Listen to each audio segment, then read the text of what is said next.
So hi, I'm Rocket Mean. I am the executive director and founder of the Rose City Rollers, Portland, Oregon's roller derby league. I started the league in 2004. I'm also one of the founding members of the WFTDA. I was in that hotel room in Chicago in 2005 and was one of the original sponsorship managers for WFTDA. I have been a full-time employee for roller derby since 2006, making me the longest living modern roller derby employee. Other ones haven't died. It's just that I've been consistently here. All right. So budgeting, I know a lot about it. I am happy to, answer any questions along the way. Also with me on the call, but muted and in the background is Meg, and Meg is with RCR marketing team. Meg is here to moderate the Q&A and the chat. So feel free to drop questions along the way. Meg, you can feel free to interrupt me with questions if they're like really tied to a slide. Like I said before, this entire presentation is being recorded and it will be uploaded to our website. So you don't have to write down everything on the slides. The slides will be available. All the links will be available, all that kind of jazz. And we will have a big Q&A at the end. I'm hoping we can get through all of this session part in 20 minutes. So we have a lot of time for Q&A. And yes, there is a template for you to be able to fill out for your league. I'm also going to share with you things that I've done wrong that I wish I had done differently in the beginning. So let's get right into it. Here we go. Oh, that was funny. I said, here we go, and I didn't go anywhere. All right, your budget, what it is forecasting expenses and revenues to support best utilizing resources to further your mission. This entire presentation is geared towards a nonprofit, but a lot of the lessons are really relevant to any kind of business. So, if you were not a nonprofit, you would just say, revenues and expenses to support the growth of your business. All right, it is a primary mechanism for goal management. This is really important. Like, to me, the budget is the number one place where I am constantly going, are we doing the things that we thought we were going to do? And the things that we believe are getting us towards our organizational goals. It is also something that you get better at with practice. Budgeting is second nature to me, and sometimes I forget that it's not to everybody. But the more you do it, the better you're going to get at it, and the more confident you're going to be in kind of owning those numbers. Okay, your budget. What it isn't. It is not something you do once and put away. This is seriously, y'all, if you want this to be effective, you make a budget and you create a process for how you make it, and then you keep going back to it every month, or in the very least every quarter. And it's also not a license to spend what you don't have. I have some cues coming up that are like, how I budget to make sure that I don't end up in a negative situation. All right, why your budget is super important. You will be empowered by knowing where your money comes and goes. I am a unique executive director in the fact that I actually do a big part of the reviewing our financials, and I know our numbers in and out. Like, I watch every line that comes and goes, which for us is about 400 transactions per month. But it's important. It gives me a really strong grasp of what we are doing well and what we need to work on. And then also you'll realize what income felt worth your time and what didn't. Same with expenses. Sometimes you have to spend money on things that you don't want to, because they're boring and not shiny. And then also you have events and things where you're like, wow, that was a lot of effort for no money. So the big thing about being good at your budget is you got to start looking at those things and making strategic decisions around, okay, what effort is worth our time, and what is not. It also really shows you where you want to start looking for getting free things and getting things for trade and getting donations and stuff like that to kind of make up some of those extra things that you couldn't build into your budget. All right, keys to success. Number one, don't overcomplicate it. When you're first starting to budget, like, just get all your basics on there. Kind of give yourself a little grace when it comes to, well, we could do this and this and this. Mean said, add all these classes and stuff, but don't go too crazy on that kind of stuff. In the very beginning, you want to get all your primary things on your budget. And then you look at your actuals. And so you start seeing where you need to add things for the coming year. But don't make it too crazy. All right. So my step 2 is do a budget versus actual monthly. So your budget goes into whatever tracking system you're going to use. And then every month your income and expenses are getting entered, all your transactions. And then you're looking at those side by side. How did we do? So how did we do this month? How are we doing so far this year? And you share it. You have to share it with your board. If you're a nonprofit, there's a fiduciary responsibility, which means your board is legally responsible for knowing you are operating in a legal and ethical way. This is kind of the very basic of what that means. But also, we share our budget versus actuals with our membership on a quarterly basis. Nobody in your league should feel like your numbers are hidden. Nonprofit numbers, they are basically an open book. So just act that way. Just get your mindset there, get your board's mindset there. Your membership will only question you about how your finances are going if they're not seeing it. It's not that they don't trust you. It's just that if you didn't make a transparent process for the membership to see it, that's when people get crazy on you. All right. One of my big keys, always budget high for expenses and then budget low for income. Okay. So this way you're going, okay, I think we can make this amount of money, right? but I'm going to budget on the lower side of things. And that way, if we have a, huge sellout and there's like unexpected, merch sales and your raffle goes apeshit bananas and, it comes in twice what you expected, then you're happy. On your expenses, you need to budget for things that you don't plan because they're going to happen and you don't want them to catch you off guard. And then you end up in a negative situation. Okay. So expenses high, income low. Use QuickBooks Online. It is an easy thing. Don't use QuickBooks Desktop. Your accountant's going to want to use it, but it's not the best thing for you to be able to track your dollars. QuickBooks Online, I believe it's about $40 a month. Well worth the dollars. Well worth it. And then the next one is pay a nonprofit bookkeeper. Nonprofit bookkeeper is probably going to run you around $25 an hour. And if you have, I have like 400 transactions and I have a pretty complex nonprofit bookkeeping at this point. And my bookkeeper works maybe 3 hours a week, like in peak season. So hire a bookkeeper. You can probably get away with spending under $100 a month and it will make your 990 reporting way easier. It'll just create like better processes for you because they're going to set it up right for you. And it'll keep you from losing your nonprofit status. So, all right, the goal and budget cycle. So here we go. This is a year at a glance, basically. All right, you start off the year with goals, right? So you say, okay, we want to increase our membership to X number of people. We want to have X number of bouts that bring in this much money. Also, other goals are like expense things. Okay, we want to build a dirty lending library, and so we have to spend X amount of dollars on that. Rent costs this much. Rent's not a goal, but like if you want to do something, if you want to set an expense and you have to create a goal that is tied to, do that. We'll talk about goals in just a minute, but very briefly, because there's a whole nother seminar on goal setting. My tidbit is this: if you have not read the book OKRs by John Doerr, go read it, because objective key results, making goals. Anyhow, you set your goals, you go, here's where we want to go this year, okay? And then you gather all the data that's needed. So, for example, if you don't know how many members you have currently, because you don't have good tracking of that, you need to gather that data. If you wanted to build out a lending library, for example, you would need to find out all the costs of all those things and how many skates you would need to support people getting to use skates and gear for free. If you wanted to start offering scholarships, you would need to gather some information on what that would cost and how you would do it, all these kind of things, right? If you want to hit a certain dollar amount for bouts for a year, you need to look at breaking that down. Okay, how many bouts is that? Where can we fit them in? Do we have the resources needed? So that gathering data stage is really important.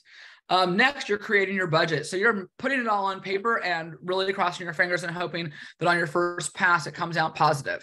And then you kind of keep reworking it. And then, so like this, the define, the gather, and then the create, that is like, to me, the define happens in August. Okay. We set our goals in August. In September, October, we're gathering all of our information. We're making rough drafts of our budget. And then the creating our budget and getting it approved happens in December, right? So then we start our year in January. And then once the first round of numbers is done and we're done with January, then we'll start looking at analyzing the actuals. You look at the numbers and you go, how do we do compared to what we thought we were going to do? right? And then analyze happens all throughout the year, right?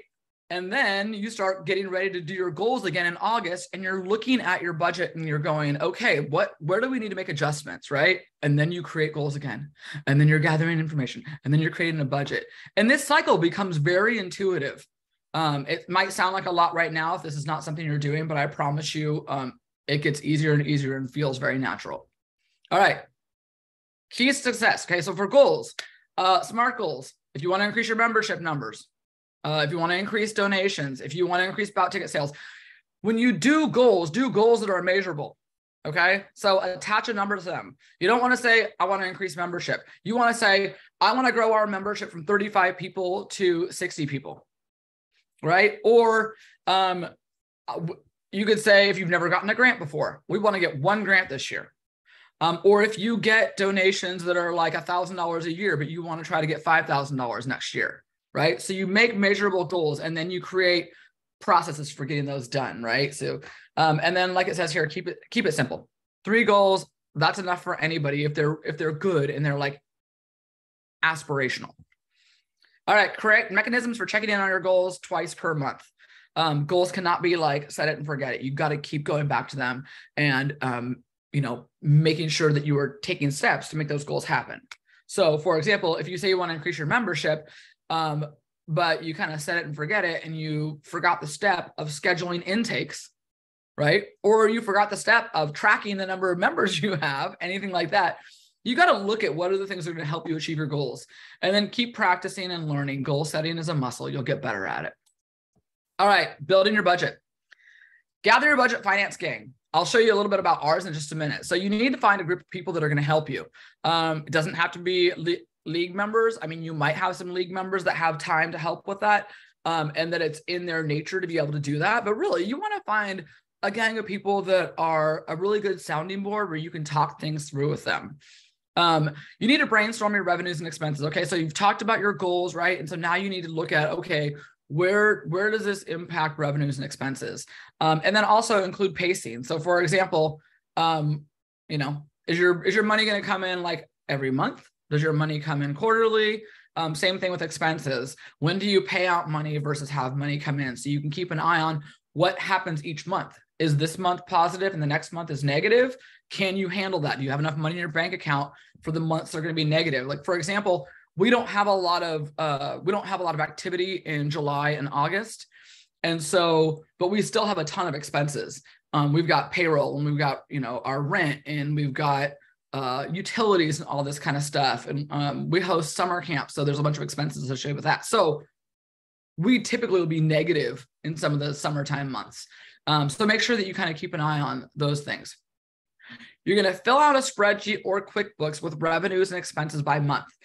We actually start the budgeting process, but on an Excel sheet where we're kind of like roughing out numbers of, hey, we got to remember we've added this consultant here, and we're going to have to budget for that in this, and this month, or here's some new incomes that we're planning on. So we kind of do some of that where we rough it out in Excel before we add it to QuickBooks, because adding it to QuickBooks is a whole lot of entry.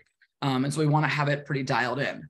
Once you've gotten it either, in your QuickBooks, if your stuff is pretty simple, I would put it in QuickBooks right away, and then start talking through it. So get back with your budget finance gang, talk through the draft, right? And then make adjustments. I've never ever done a budget where I had less than 4 versions of it. Okay, I'll say that again. I've never had a final budget that had less than 4 versions. There's always like tweaks that have to be made. Some years I make a budget and the first pass is like negative $30,000. I'm like, oh crap, I better go change a lot of things. That happened this year. So, we all do that. Put a draft, talk about it, adjust. And then set a monthly time to review your budget versus actual. Okay, so in between those two things, you're going to get your board to approve your budget. That, again, is their fiduciary responsibility. They have to vote to approve your budget. That's like the bare minimum of board work. And they need to be walked through it. You need to go line by line with them so they know what it is and they know what they're approving. And then the budget doesn't get changed. I think we've changed our budget like maybe once in the history of RCR. You keep the budget the way it is. And then if you need to make an adjustment, you can. I don't know if we made an adjustment in 2020. We might have. but it's something that, you get it voted in, and then all through the year, you start doing those budget versus actual. So you're looking at, here's what we thought we were going to do. Here's what we actually did. And you look at the whys, and then it really starts to impact how your business functions. Okay. All right. This is our budget finance committee. I'm just sharing this for perspective. So I'm the executive director, so I sit at the helm of the budget finance committee. Jamie is our board treasurer. She is a small business consultant and a Derby fan. Ryan is a financial forecaster. He is the CRO at Gather, which is like a vacation rental business. He was our former treasurer and the cousin of a former skater. Brian is with budget management for the Department of Fish and Wildlife and a Derby fan. Julia is a professional of financial forecasting or finance and real estate. Oh my gosh, I did a really bad typo on this. Professor of finance and real estate at Portland State University and a Derby fan. That's a really bad typo. Let's fix that, Meg, before we upload it. Heather is our bookkeeper, but is also the controller at Janus Youth. Heather is fancy. She does bookkeeping for us because she's super rad and she digs us and we're her side hustle. But the controller at Janus Youth, she is a very high level. She's like above an accountant for a multi-state nonprofit. So again, getting the highest level of bookkeeper you can to help you do stuff is great. And you can find people who will do side hustles like this because you're so fun to work with. And then Nancy is our RCR's operations specialist. So Nancy, like my right-hand person. So this is our BFC. So these are not members of the league, but these are people who are really good at numbers and have really great perspective. They always have wonderful things to offer and are very helpful. I'll tell you, Ryan is an Excel, he is an Excel master. He can do things in Excels where he makes spreadsheets talk to each other in ways that are just mind-boggling. Oh, geez, Louise, what did I do? I got so crazy there. Hold on a second.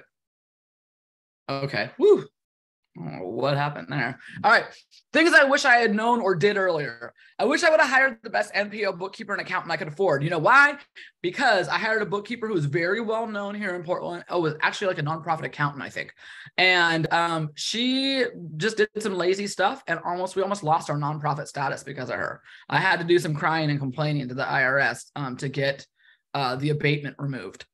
So don't pick the cheapest one. You have to pick somebody who is a nonprofit bookkeeper or accountant and who is well respected. All right. I wish I would have kept our chart of accounts more compact by using classes. So classes are definitely budgeting 201, not 101. But your chart of account is all of the revenues and expenses down kind of the side of your budget, and classes go across. So for example, you could have program income, and a class could be bouts. A class could be summer camps, all kinds of stuff like that. So I would consider looking at trying to keep your budget as simple as possible. Ours is a beast. All right. I wish I would have created and documented our financial checks and balances earlier. For example, who deposits money and pays bills? Who enters transactions into QuickBooks? Who reviews the books monthly? These should not be all the same person. So for example, Nancy does deposits and pays a lot of the bills. Heather enters all the transactions into QuickBooks. I review the books monthly. So this way we have a trifecta of kind of checks and balances because it makes it so that no one person has too much access to your money without any oversight. And also, it creates that barrier where your lead doesn't go, oh, well, she's doing all the things. Nobody would be able to know if she was stealing money, which is just, again, it's about transparency. If people think that there's not transparency, they can't understand how something's being done, then they get all weird about things. Here, I'll show you a little bit more about our financial process. Look how cute this is, made in Canva. I love Canva. All right. Monthly financial review. So we start with our credit card coding, and our admin owns that. So that's Nancy. Then credit card reviewing, the executive director. I do that. I review it and make sure it all looks good. And then, each staff member enters their own credit card coding, but Nancy starts that process off. Once everybody's put all their credit card stuff in there, I go through and make sure it all looks good. After that, it goes to the bookkeeper, and Heather enters it all into QuickBooks. She's already entered all the transactions from the bank. And then myself and Nancy go through and we review the transactions in QuickBooks and see if they're all making sense. And then I document all of the needed updates. I make a spreadsheet. We have a running spreadsheet, myself and the bookkeeper. So I write down everything where I'm like, hey, this thing looks like it's in the wrong place, or you didn't enter. We made a deposit in the bank on December 3rd that was actually November bout money. Can you please enter, put it into November with a journal entry? So we have a running spreadsheet that's awesome like that, where it's the way that myself and the bookkeeper communicate. So then the bookkeeper makes updates in QuickBooks. And then the budget, I create the budget versus actual report where I go through and I run a report in QuickBooks. It says budget, it says actual. And for every line item, I go through and make a note about what we're seeing. And so we always look at kind of like year-to-date-ish. So for example, right now we're about to review November's budget versus actual. So we will look at the numbers from January to November. And so what I'll do is there's going to be notes, right? So the notes kind of grow over the course of the year, like what is feeding into this number. And then once I create the budget versus actual report, Nancy will send it to the budget finance committee, and then we meet and talk about all of it. I say a question from Lauren: are the members of our budget finance committee compensated? No, they're volunteers. They are lovely, lovely volunteers. And I think the bulk of them have been with me for at least 5 years. I'll invite them to bouts occasionally and buy them some drinks. They like to meet in person, and I'll buy everybody dinner and drinks. And that's just part of our volunteer expense. But they are a lovely group of humans that I think we all really enjoy each other too. Great big group of nerds. All right, the basics of a budget. So this is your chart of accounts, essentially. So a budget always has your revenue up top, and you have all your columns. There is a great resource at the end of this for your chart of accounts, for how to build a chart of accounts. But all your revenues add up, total revenue, right? Next, you look at expenses, and there's all the different kinds of expenses. These are very typical expenses that you would see for a nonprofit. And then you add up your total expenses. In this like super fake example, the net gain or loss is 0. So this budget is perfectly balanced. Ideally, your revenue would be higher than your expenses. But net income is essentially revenue minus expenses. Okay. All right. So how to budget. So this is a crap ton of numbers. Okay. This is one of those wild spreadsheets I told you Ryan's good at making. So you can see down here, we have all the months. You can see in here, we have the dates. We have the titles of what the games are. We have the day of the week, and we have what kind of a game it is. Okay. So you can see different types. We have like, so this is overall, this is a mechanism. This is one of my info gathering stages. Okay. Before I can write my budget, I've got to know what are the really complex numbers that are going to go into a month. So for example, bout income for January, it has to be mapped out, right? Because there's 2 bouts in January. So I have to work through all of these things. Okay. So what is it? How many tickets am I going to sell? What is the total ticket revenue going to be? I also include other things like what kind of merch am I going to bring in for that bout? What are bout raffles going to bring in?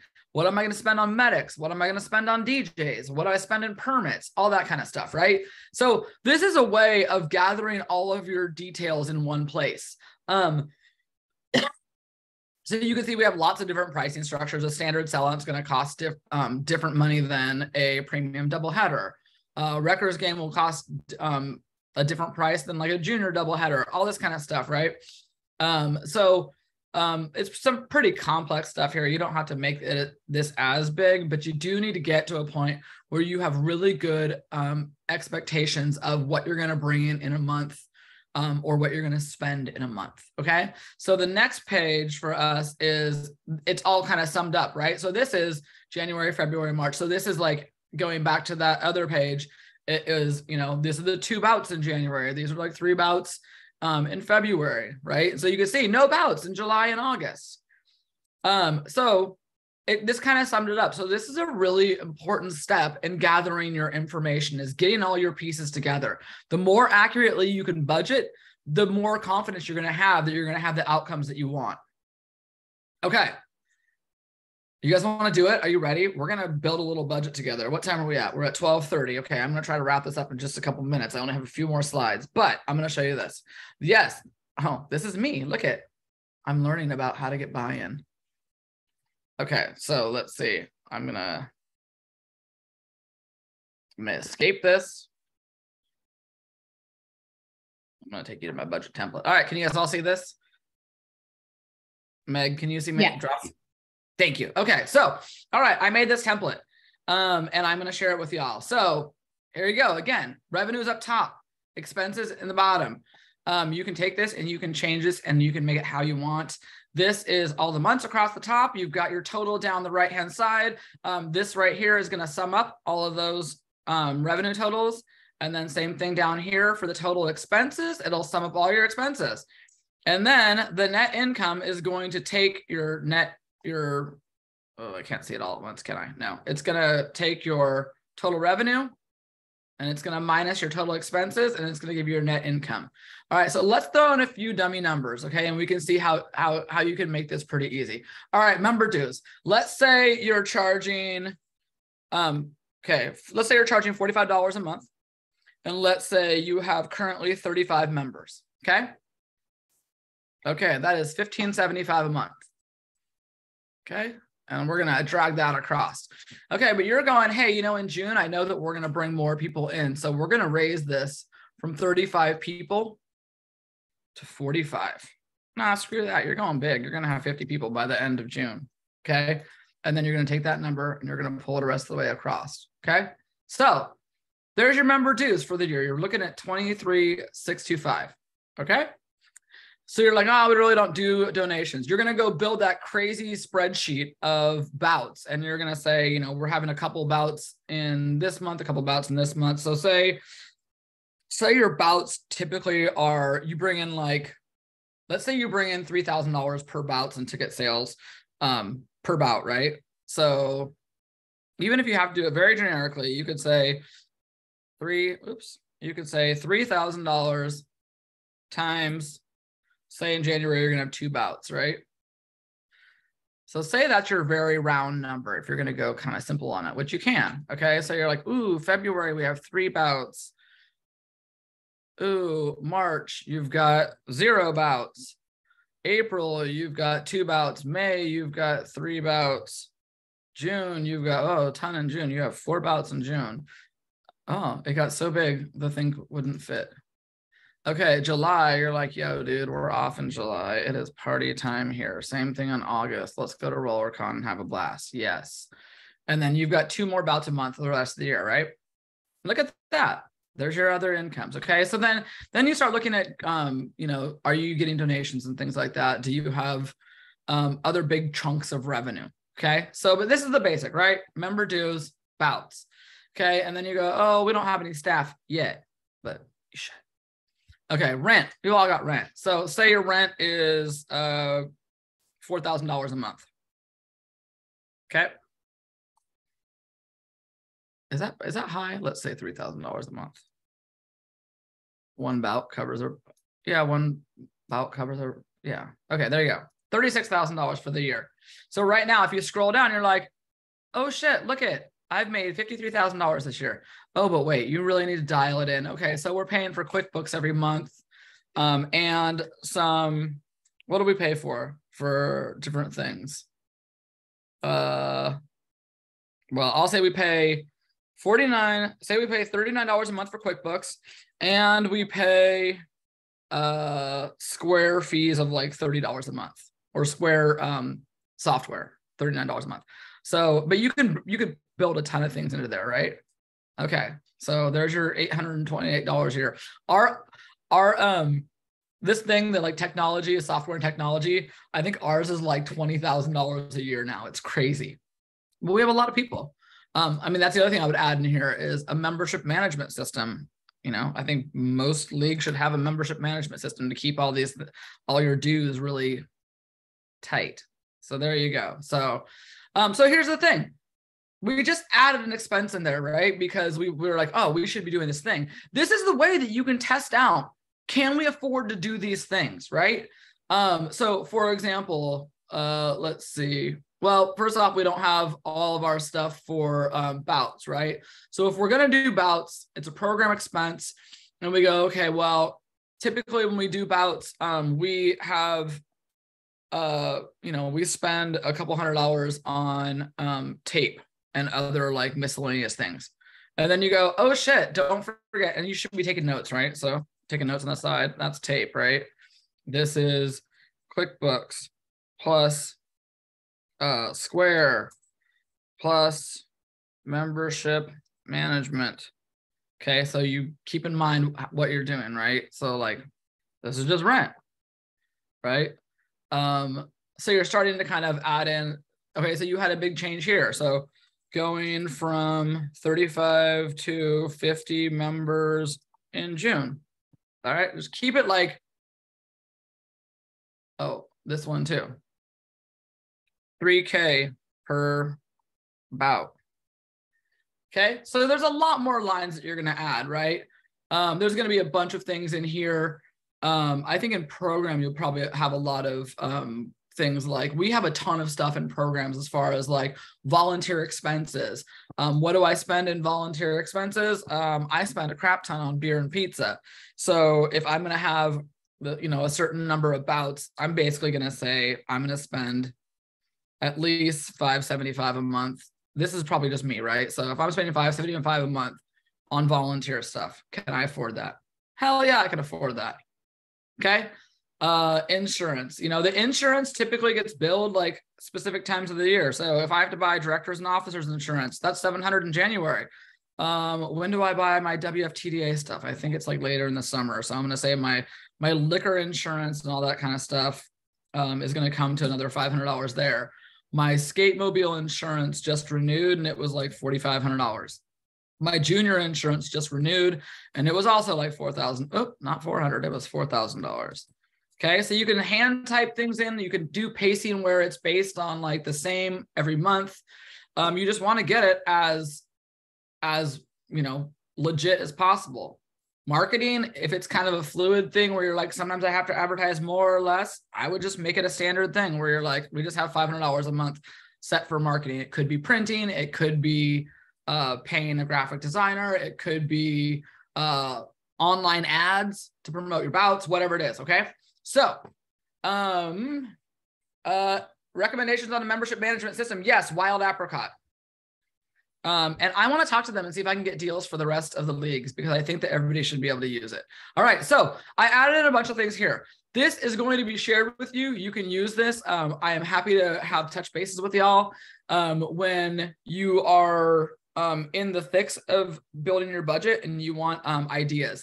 I'm also happy to share Rose City Rollers budget versus actuals with y'all so you can see all the categories we have. Albeit, I do believe that my budget, my chart of accounts is pretty messy. But once you kind of go down that road for so many years, it's hard to go back.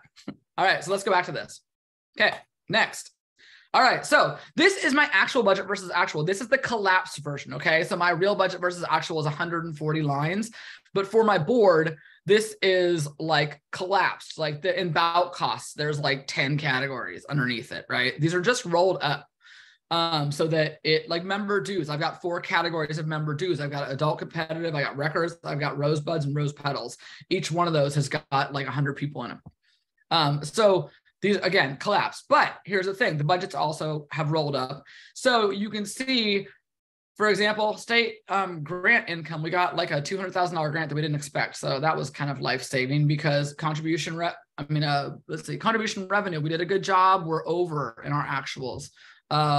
Earned income, which is like that is like bouts, that is skate mobile events, all kinds of stuff like that, that we're pretty close on. We came in under in member dues. People came back more slowly than we expected post-COVID, and a lot of people needed to be on scholarship. Fundraising events, we actually canceled a couple fundraising events because of the fact that we had a change in our development department. So, but oh, Kim, you're so crazy. Okay. But what you can see here is if you look down at the bottom, so then you can see, we were pretty tight on expenses. We went way over in professional fees because we moved our development department out of payroll. facilities, we were over. We bought a bunch of things like skates and some deep cleanings and some organizational material. Bouts, we were a little bit under on. Non-personnel, like admin type expenses, we were way over on. But at the bottom line, we had a net income of $73,000. We budgeted $43,000. Well, that means we're pacing $30,000 ahead, which is awesome. And I'm going to spend it on an IT system, which is rad.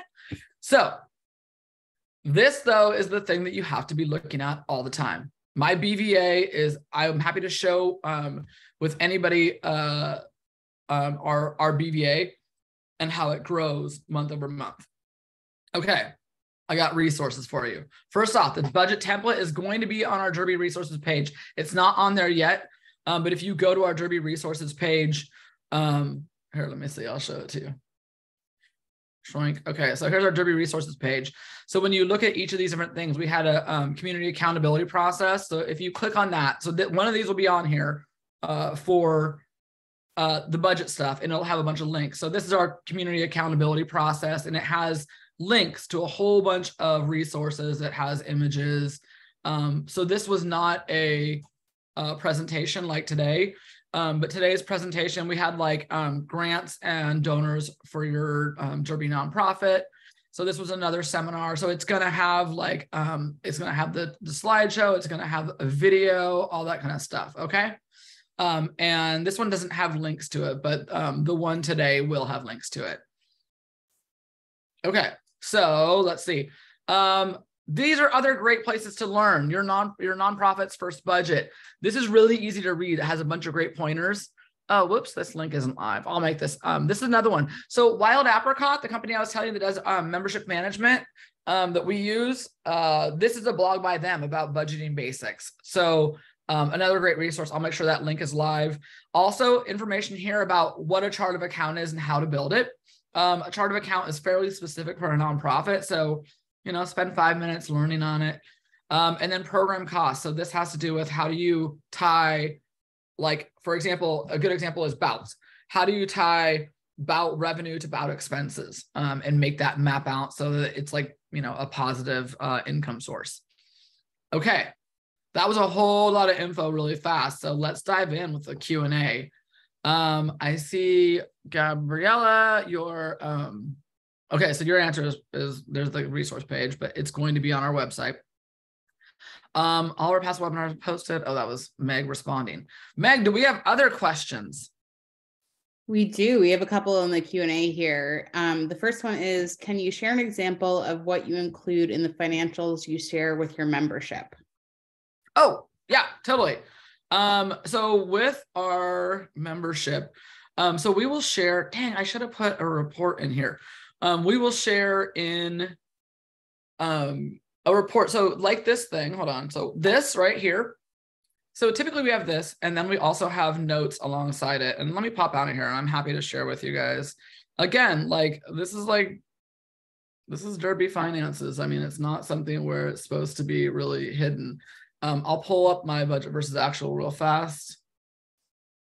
Because yeah, Kim, good job at being like quick on the draw. Here we go. Okay, so for example, turn that off.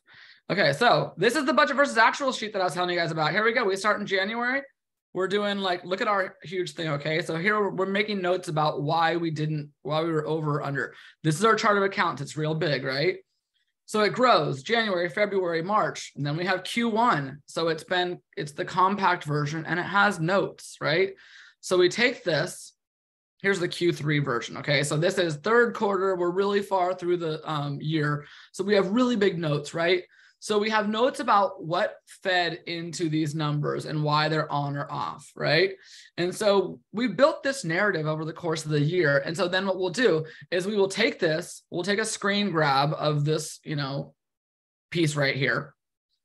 And then we build this into a report. So this, along with a narrative that says, oh, we've done great in bringing back people. Don't forget, we had part of the year where we didn't have some of our teams back.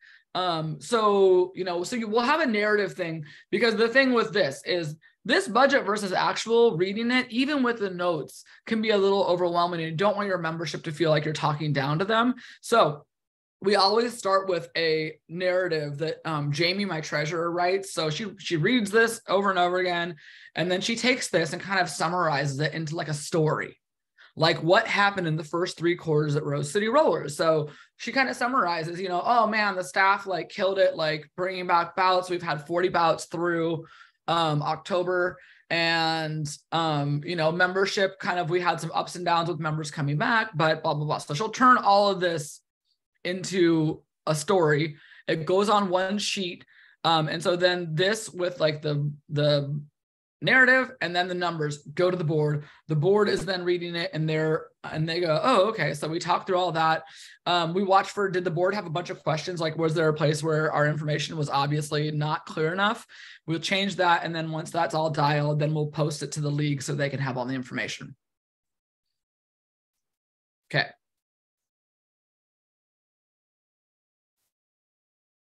Did that answer the question adequately enough? Yeah, I think so. We've got a couple more questions as well. The next one in the Q&A is, how do you find a good nonprofit bookkeeper, particularly for a smaller league that doesn't have paid employees, limited resources, etc.? Okay, so I would first start with, do you have a nonprofit association in your town? Like for example, Rose City Rollers in Portland, we have it's called NAO, Nonprofit Association of Oregon. And so I started going to like meetings there and stuff and learning about running a nonprofit because I came from advertising. And in that, I called them in the beginning and was like, hey, can I get a hold of can you give me some resources around nonprofit accountants? You can also look up, like you can Google nonprofit accountants with the name of your city. I would also start by asking members of your league if they have anybody that's connected to them. If somebody knows Derby and loves your your organization, they're typically going to give you, above and beyond what somebody who you just kind of walk up to on the street is. So start with your membership, tap into your local nonprofit association, do some straight up Google searching. Personally, I would make a spreadsheet. I would write down all the options, and then I would kind of like make notes about the pros and cons of the different options, including like the price, whether they're connected to the organization, what their level of nonprofit skill is. Like, I mean, for me, like Heather is a controller. She's hard to beat. You know what I mean? If I compare her to a bookkeeper, I do full on interview process where, we post on Indeed and stuff like that. But most of my bookkeepers have come from like somebody knows somebody. So do not forget to tap the power of your membership, but also you could also put out on social media that you guys are looking for something. You might get somebody who wants to donate their time. I mean, I'm always looking for people to donate their time. Okay. The next question is, what are your recommendations for grant sourcing and applications? So grant sourcing, we have a whole nother seminar that we did on grant sourcing. And there's a whole list. So if you go to that resources page on Rose City Rollers, you go to Rose City Rollers, you go to news, and then there's resources for leagues, I think it's called. There is within the grants, there should be a whole, in the grant slideshow, there should be a whole bunch of different links for how to go about applying. I can't remember the names of a bunch of them right now. I don't do grant hunting anymore. It's, been a long time. But I will tell you this, you have to master your budget before you go after grants.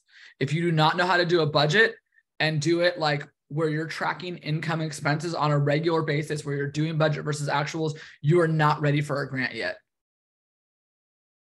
They require a lot, and you don't get multiple chances. If you don't report on your grant properly and your budget's not in alignment, you're not going to get a grant if you can't give them a printout of what your numbers were from last year, and if you cannot give them a printout of your overall budget for this year and show that you are good at managing your finances.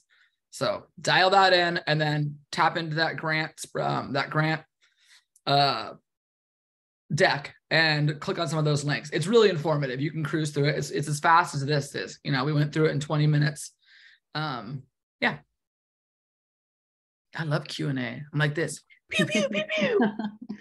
We have two questions that are sort of related. The first is, what does a scholarship look like for RCR? And can you share more details about how you budget for and then manage member scholarships?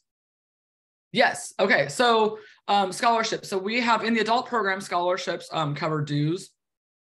And we're considering expanding that. In the youth program, they cover dues, insurance, uniform, and travel team travel. That is because there's a whole lot of money that is available for youth sports. There is not money for adult sports. So the adults, we just kind of put it into our budget, like eat it. So what we typically do when we're recording scholarships, because you have to be able to record what you're getting. So in ours, the scholarship money, I wonder if I should just pull up my BBA and show you. We record our scholarships in the, where's my budget versus actual? Oh, it's right there. Duh. Okay. So let me see, in September. Okay. So if you look at income, so here's our members, right? So if we brought in $31,000 in adult dues, we brought in 56 in Records dues, 37 in kid, and 7 12-year-olds, and then 37 in teenagers. And then we gave out $16,000 worth of scholarships. So the scholarship income is recorded inside of here. So we're still going to record. So say I have a 7 to 12-year-old skater who's on a scholarship. We're going to record her dues there, but then we're also going to record it negatively here, so that it's a net wash within there, but so that we can watch this scholarship expense. Before we watched how much scholarships we were giving away, it's really hard to ask for grants to cover it. So this is, again, why you need to get your books lined up, because now when I go and apply for, $20,000 worth of scholarship grants, it's easy for me to track and to know that we're giving them away. Does that make sense? And we have a whole scholarship process that we can share. But basically we give away, we give away a ton of scholarships, because we also give away, many thousands of dollars in travel and uniforms and insurance. Yeah, so I think down here in insurance, there's also skater liability and sorry, I just spazzed out. Scholarship insurance expense. So we gave away $875 worth of youth insurance at $25 a pop. So a whole bunch of kids got insurance. This is a lot, huh? It's a lot of information. Happy to share with you guys though how we set up our scholarships, because we have people basically apply and they say what program they're in. That we have them apply via a SurveyMonkey. And they have to upload their proof of need, which is their taxes, or if they're applicable for free lunches through the Oregon free lunch program, then either one of those things can be proof of need. And then we get them set up with a scholarship. And the big thing is that they have to be attending practices, so that we're not wasting scholarship dollars that somebody else could use. In the beginning, when we started scholarships, we had to have a finite amount. So the adults is the Rob Lobster Scholarship Fund, and Voodoo Donuts helped fund that in the beginning. And then in the kids, we basically just, we had set dollar amount. So the adults, we used to only have a few $1,000s that we would give away. I said, hey, let's just build that in. If we could absorb it in our budget to give away unlimited scholarships, let's do that. And so we do that now. But again, it's year end, and I am pounding the pavement trying to get folks to give us donations, because that's what you do as a nonprofit. At the end of the year, you're like, please donate. And people can feel good about it. Literally, we'll give away over $30,000 in scholarships this year and make a lot of people be able to play Derby for free. At any given time, RCR's got, 30 to 40 people who play Derby for free, which is awesome. We also have Rent and Roll, our lending library. Anybody can use that for free. Rydell skates, S1 helmets, 888 and 187 pads. Anybody in the league can use that for free, so that they don't have to have that barrier. Even if you're not on a scholarship, you can use Rent and Roll. So again, it's about making Derby accessible, but on the flip side, you have to, go find the money. All right. Share collateral on the details about the scholarship program management. Yeah, we can totally do that. Hit me up if you email rocketmean@Rose City Rollers. I can have Beth give you all of the details because we have a whole like process of how we manage the scholarships, like what it's required, like, and it's like, step by step, here's the part that belongs to the, our membership management person. Here's the part that the skaters have to do. And here's when they get notified about re-upping or getting their scholarship, all that kind of stuff. So yes, happy to share that. Proof of need. We keep a spreadsheet. So when people do their survey to apply for a scholarship, they are going to tell us everything about them, tell us about their proof of need, and then they're going to upload in that SurveyMonkey their proof of need. So if somebody does everything all at once and like actually completes that and has everything in there, they're going to get an email from Beth that says, hey, I checked out your stuff. I've got you all set up with a scholarship. I've applied the scholarship credit to your account every month. And, but then, we don't make it a barrier for people to sign up for a scholarship if they don't have their proof of need with them that day. And so Beth is going to keep a spreadsheet of, here are all the people, here is the type of proof of need I received, here's when I received it. And then she's responsible for, if they didn't submit it with their initial application, she will follow up with them and be like, hey, your scholarship is not live until you give me your proof of need. And so she manages that communication, and she manages, recording their dues and recording their scholarship credit to their dues account. So I'm happy to also put together a presentation on membership management via Wild Apricot, and we can actually work with Wild Apricot on doing that. How long did it take to put together with how long did what take to put together with take you to be able to put this together with money management? I'm not sure what that question means. Lindsay, can you give me a little more on that? How long did it take me to put together a scholarship program, or just put together a budget, or this deck? Because the deck took me about an hour. I think if I'm reading that correctly, they're asking how long did it take you to finesse being able to build a budget this way? Oh, okay. So I have been doing this now since like 05. Okay. And I have gotten better. Good job, Meg. I have been doing this since 05, and I have gotten better and better every year. I will tell you when we started. So look at our budget. It's crazy. It's 128 lines long. This is a really big chart of accounts. When it started, it was probably 20 lines. And then I wanted to get, we got more and more expenses, and more different varied incomes.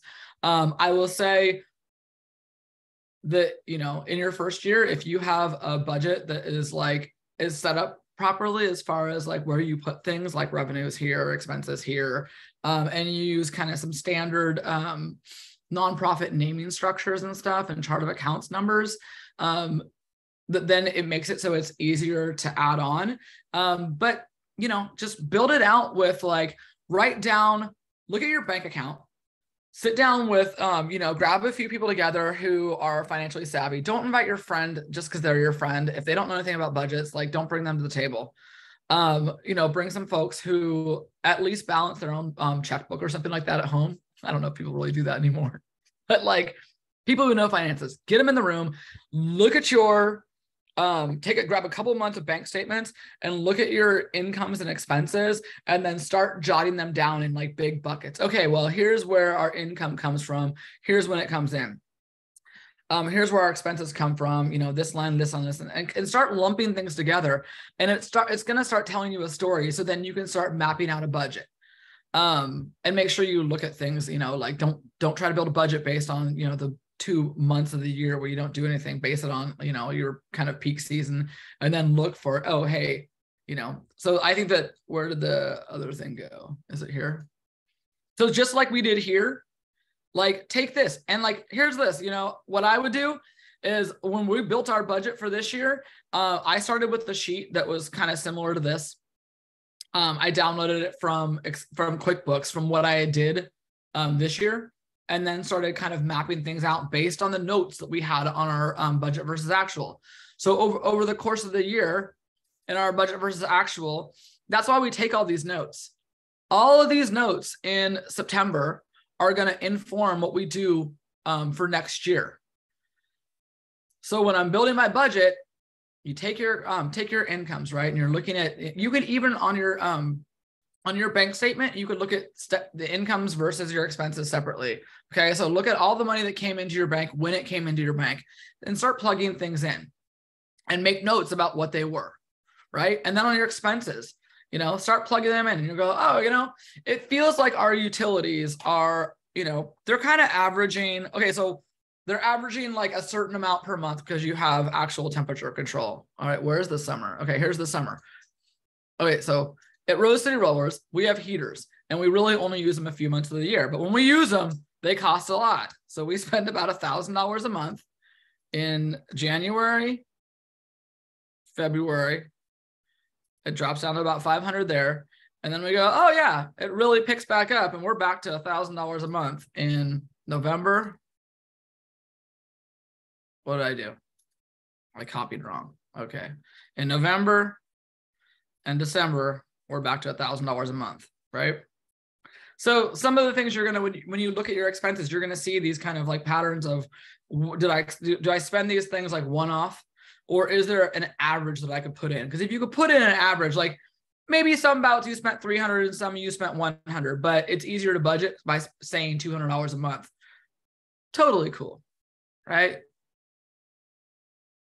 But I think that the other thing is with this is you can make one version of this and then just copy it, click on it and duplicate the sheet. You're like, okay, well, I don't want to erase this version. So just duplicate the sheet and start making another version that has, different things in it. So you can keep playing with it and seeing how it affects that bottom line.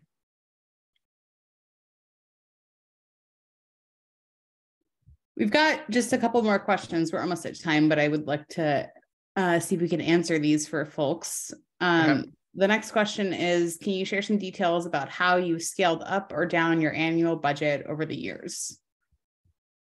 Yeah, I mean, that's a great question. So typically, we always start with in August, we're going to start building out our bout schedule. So some years we're going to have a lot more bouts than others, right? So, COVID, we scaled back our home team games.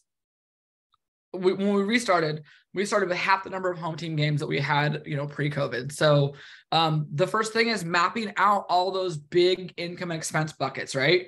And then when that was scaled back, and like this, you start putting the numbers on here, right? So if my bouts were going to be half of what this was, right, because we're having half as many games, then this number is going to change, right? So once this number hits 40,000, then I have to go down here and go, okay, well, what can be scaled back? Well, I can't scale back a lot of this stuff except for volunteer appreciation. So it's a matter of, I typically start with my incomes and go, what are the things I know and what are the things I don't know? I know right now that we're going to be able to, pull in $100,000 in grants next year. That's risky. I would never have budgeted $100,000 that I didn't have like ultimate control over it happening. I never would have done that in the past, but now it happens often enough that we can. Let's see. What else? Yeah, I think scaling up and down, I always start with like mapping out things like the big categories, right? Map out bouts, map out number of members that you are going to have, like get as many of those big buckets of income on the table first.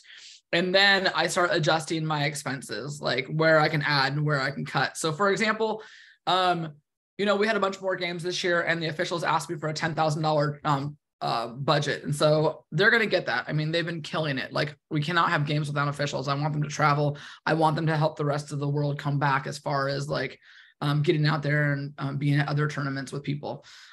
So you kind of just look at, okay, well, I have some room in the budget, so I want to make sure this thing can be added. So sometimes you have expenses that you're like, you need to put in the expenses that are non-negotiables first, right? So rent, that always goes in first, utilities, all that kind of stuff, right? And then the fun stuff, gets put in there, as needed. How long did it take to make a full team and start having bouts when it first started? So we started in 2004, and our first, and by the end of 2004, we had like 90 people, because Portland was just kind of primed for it. And then we lost our venues. We lost a few people there. We rebuilt through '05. We kicked off WFTDA. We had our first game to a crowd of 2,000 people in October of October of '05. And at that point, we had over 100 members. So it was a lot of hustle, a lot of learning how to organize, a lot of learning how to manage people's information and manage communication with people. You know, getting people to pay dues, all that kind of stuff, hunting for venues, making sure you have your venue location booked, you have contracts dialed, all that kind of stuff. We're after 1 o'clock. We have 2 more questions in the Q&A if we want to tackle those before we're done. The next one is, given that there's way more grant money available for youth sports than adult sports, is it still worth it for an adult-only league to pursue nonprofit status? We've always been an LLC and have debated pursuing nonprofit status, but we're not sure it will make a big difference in our bottom line. We also don't have the personnel to pursue grants and donations.